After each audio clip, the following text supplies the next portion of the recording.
My homiletics teacher in rabbinical school was a powerhouse woman named Rabbi Wenig. She wrote a sermon in 1990 that's somewhat famous, at least as far as sermons go. It's called "God is a Woman and She's Growing Older." I encourage you, I implore you to Google it, as it is quite powerful. Other rabbis deliver it from time to time, hopefully in Rabbi Wenig's name. It imagines God as an old mother with a wrinkled face and a gentle demeanor. It posits what it might be like to visit her on Rosh Hashanah, instead of offering your apologies to God in a synagogue, to do it sitting at her kitchen table to her face. It describes how you might say you're sorry and what God might say in return, what she might hope for you and want for your future. The sermon portrays God as a God of immanence and maternal compassion. I've been thinking about that sermon a lot lately. I wonder what Rabbi Wenig's feminine God might say to this moment, how the interaction at that table might be different. Tonight, I'd like to offer, with hopefully not too much audacity, a sequel to Rabbi Wenig's beautiful prose. It was not easy to write. I wrote it when my heart was broken. I imagine there are people in this room whose hearts are broken now, and I imagine there are parts that might not be easy to hear. 28 years after the original, this is my humble offering of what God might be thinking today. I call it, "God is a woman, and she is growing tired of this." God is a woman, and she is growing tired of this. Though her muscles are weak and her back is bent, she has been pacing the kitchen all afternoon. She is wringing her arthritic hands. From time to time, a tear forms in the corner of a cathartic eye and forges a path down a wrinkled face like a stream winding its way through a canyon. God is a woman, and she is growing tired of this. It is the day before Shavuot, and instead of spending the morning baking a cheesecake and rereading her favorite book, God has been sitting in classrooms and hospital rooms as children lay dying. She has sat crying with parents as they learned life-shattering news. She is weary of sitting with grieving mothers, unable to find any words to offer them. Every single time it happens, God thinks back to the very first time. God had to be the one to tell Eve what happened, what Cain had done to Abel. Adam didn't have the guts to do it. Eve let out a wail that was guttural and terrible. It echoed through the whole world. It still rings in God's ears even now. When Eve's wailing turned to sobs and her flailing subsided, God held her in her arms. They were just two mothers then, weeping over a lost boy. Adam, ever practical in his infinite and frustrating curiosity, asked God, "Is there a word for this?"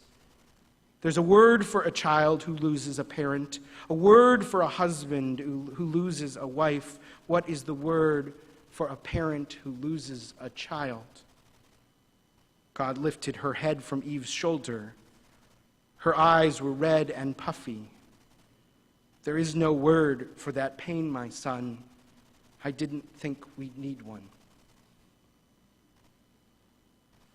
Now God has cried with too many mothers, and she remembers every child. She keeps their photos in an album on her nightstand. She flips through it before bed by the light of a muted TV.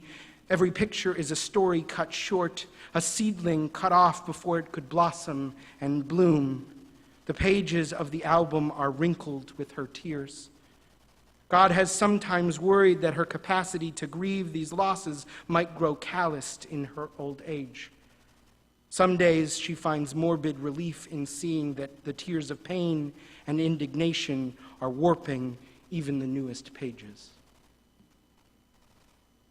Every few weeks, God's phone will start to ring off the hook, and she will know it has happened again. People used to come visit her at times like these, to sit a while at her table. She liked that they came even when she hated the reason. Now they just call or text their thoughts and prayers. "Why don't you do something?" the voice on the other end of the line inevitably asks. God sighs. She has run out of things to say. If only she could tell them how badly she wants to. If only she could show them the plans she's drawn up, her ideas for a new world order. She even a few months ago started towards the door. Her better judgment had finally given way to a flood of passion like it had once or twice before. A fire burned in her heart that made her move with almost youthful vigor. But by the time she reached her front step, she was exhausted and needed to sit and catch her breath. So she sat on the bench swing on the front porch. And from there she could see that maybe she did not need to rush out after all. Maybe we would take care of it. Maybe for once we would stop talking about how to build ever more dangerous swords and start actually bending them into plowshares. Maybe it was because she was lightheaded, but from where she was sitting, things actually appeared brighter. When God's balance returned, she went back inside to answer more calls. Today, a knock on the door shakes her from her heartbroken stupor. She has not been expecting guests. She does not feel up to entertaining. She waits to see if they will go away. When the knock comes again, she makes her way slowly to the door. Wordlessly, she opens it. You stand there, looking at each other, waiting for the other to say something. Finally, she says, "Come in. I think I have cookies in the freezer." So you follow her into the house and sit down at her kitchen table as she unwraps the foil and produces a plate of ever so slightly freezer-burned cookies. Then she sits down across from you and looks you up and down. "I'm glad you're here," she says. At first you are silent, but then slowly you find your words. You tell her about your pain, and she listens. When you cry, she reaches into the pocket of her sweater and passes you her handkerchief. She does not say much, but she nods, and you can see there are tears in her eyes too. The cookies go uneaten. She does not try to tell you what your pain means, but she listens, and there is comfort even in that. At some point, you realize you are repeating yourself and that you have run out of things to say, so you stop talking. She says only, "I love you," and you sit a moment in silence. There is a question you want to ask, but you cannot seem to put the words together. "I can't," she says. "I can't," you say. "You can," she says. "It's too big for me. It's too big for me. That's why I made you.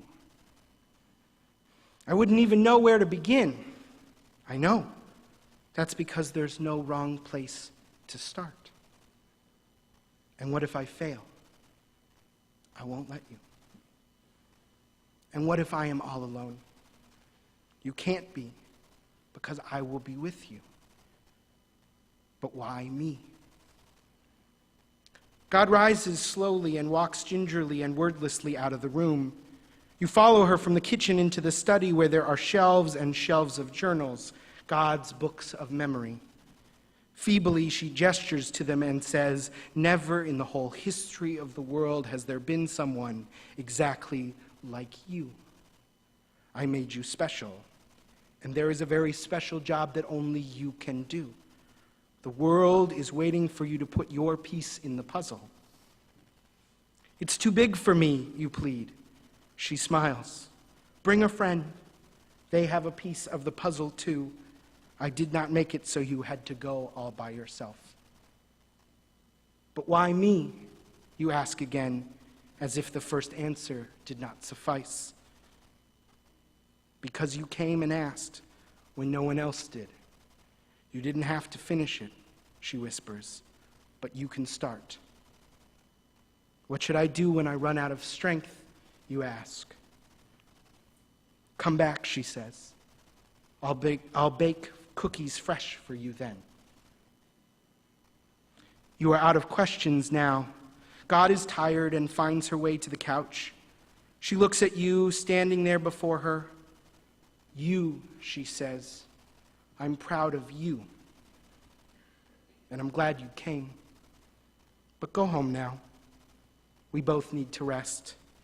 There will be more people who need our comfort in the morning. I think you can see yourself out.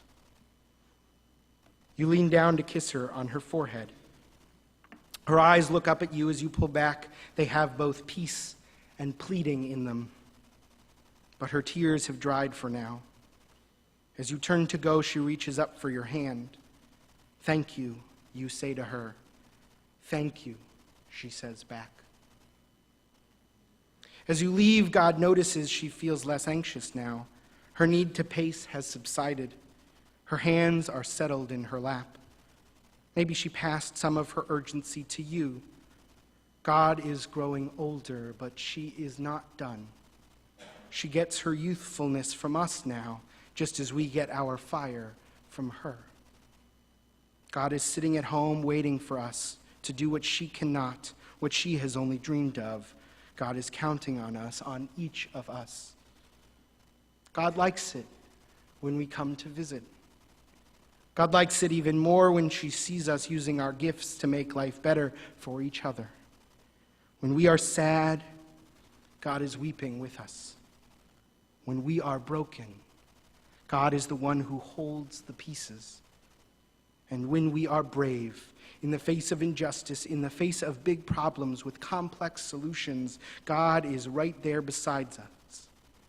She needs us to do what she cannot. She is waiting for us. God is a woman, and she is growing tired of this.